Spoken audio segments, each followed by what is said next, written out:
8 సౌభాగ్య స్థానాలు ఉన్నాయి. ఆ 8 సౌభాగ్య స్థానాల్ని పొరపాటున కూడా కాలుతో తొక్కడం కానీ, కాలు తగలడం కానీ, నోటితో నింద చేయడం కానీ, విమర్శించడం కానీ, తక్కువ చేసి మాట్లాడడం కానీ చేస్తే అటువంటి వారు ఉత్తర జన్మల యందు అమ్మవారి యొక్క అనుగ్రహాన్ని కోల్పోతారు. మొట్టమొదటిది తాడి చెట్టు, రెండవది చెరకు. అందుకే అమ్మవారి చెరుకు పట్టుకుంటుంది. చెరుకు ముక్కలు తీసుకొచ్చి అమ్మవారికి పెట్టినా వినాయకుడికి పెట్టినా పరమ ప్రీతి. కాబట్టి చెరుకుగడ, తాడి చెట్టు, రూపుమారిన పాలు అంటే జున్ను కానీ పెరుగు కానీ.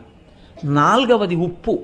ఉప్పుని ఎన్నడూ నింద చేయడం కానీ ఉప్పుని తిట్టడం కానీ చేయకూడదు. 4వది ఉప్పు. 5వది అనుములు. 6వది ఎర్రటి రంగులో ఉండేటటువంటి పువ్వులు. ఇంకొక 2 స్థానాలు కూడా ఉన్నాయి. జీలకర్ర. 8వది ధనియాలు.